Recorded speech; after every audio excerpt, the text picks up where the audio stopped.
为了款待来自全国全运会选手展现台南人的热情好客，同时让大家知影每一道菜拢是精选台南在地食材所研发的料理。市府特别聘请今年米其林必比登的2位总铺师来提供6道下午茶的菜色，号名英雄宴。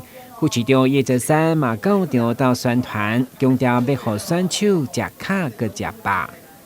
这顿英雄宴是几点要交代？是3点。3点是啥物时阵？食点心的时阵。所以食点心是啥？台南人食点心是食卡无食饱。拄仔咱用白话讲，我台南人热情啊。所以这间物件是爱食卡，爱有啥？爱有食饱。难得16年啊，重新办理全国运动会，爱互全国的选手来到台南。一定会当感受到浓浓的台南的热情，用料理来交代大家，其实就是上好一种方式。所以今年的英雄宴，台南市政府非常非常的用心来准备，也邀请全国的选手们，大家届时共同来参与我们的英雄宴。台南市美食古都有丰富的农特产品，所以2位主持的总铺师结合台菜加台南知名小吃所用心出炉的，拢是国宴级的菜色。不管主菜或者是连江珍珠豆花点心，以及文旦食的饮料等等，每一道拢充满故事。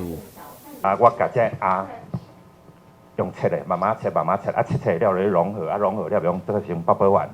这成鱼丸，这成3百盐城，全部都是馅料下去延伸。来我甲签无几签，叫做海味3兄弟的鲜味串，又咸又甜。来像咱做囡仔时阵吼，除了板凳买的菜，拢会一个鱼丸汤，拢会热甜，签无几签，迄个感觉嘛有帮足侪兄弟结合的那种感觉，然后它一串里面就有吃到这么多的。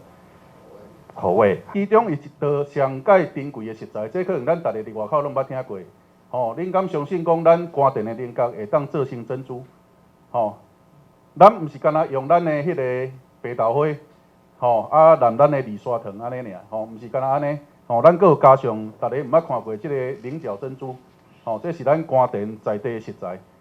所以咱食饱食卡，后壁要有一个甜味，较会圆满。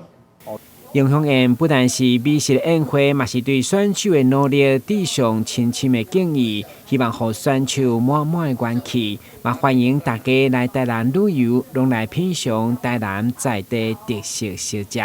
台南新闻军旗采访报道。